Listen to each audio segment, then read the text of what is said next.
વર્ષથી વેપાર અને સંસ્કૃતિના સંગમ સમાન સ્વદેશી મેળો એટલે કે શોપિંગ ફેસ્ટિવલનો ભવ્ય પ્રારંભ થઈ ચૂક્યો છે।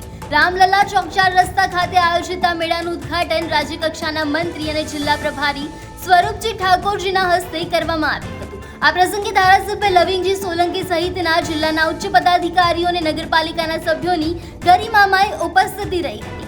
નગરપાલિકા પ્રમુખ ભાવનાબેન જોશી અને તેમની ટીમ દ્વારા આયોજિત આ મેળાનો મુખ્ય ઉદ્દેશ સ્થાનિક નાગરિકો અને વેપારીઓને પ્લેટફોર્મ પૂરું પાડીને રોજગારીની તકો ઊભી કરવાનો છે।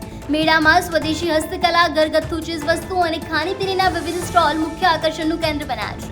આગામી દિવસોમાં આ મેળો રાધનપુર વાસીઓ માટે ખરીદી અને મનોરંજનનું ઉત્તમ સ્થળ બની રહેશે, જે સ્થાનિક અર્થતંત્રને નવી ગતિ આપશે। રાધનપુર નગરપાલિકા દ્વારા સ્વદેશી મેળાનું ઓપનિંગ કરવામાં આવ્યું।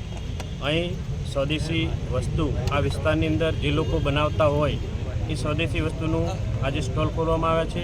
આજે એનું ઓપનિંગ હતું, એમાં તમામ લોકો અહીં હાજર રહી અને સ્વદેશી વસ્તુ જે મોદી સાહેબનું સપનું છે વોકલ ફોર લોકલ અને ઘર ઘર સ્વદેશી જે નારાને સાર્થક બનાવવા માટે અને ભારતને આત્મનિર્ભર બનાવવા માટે જે સ્વદેશી વસ્તુની આપણે ઉપયોગ કરવાનો છે એના હેતુથી આજે નગરપાલિકા દ્વારા અહીં રાધનપુરની અંદર સ્વદેશી વસ્તુ લોકો અપનાવે એના માટે આ આયોજન કરવામાં આવ્યું છે। એમાં સૌ નગરજનોને હું આહ્વાન કરું છું કે આવો આ મેળાનો લાભ લઈ અને સૌ સ્વદેશી વસ્તુ અપનાવે।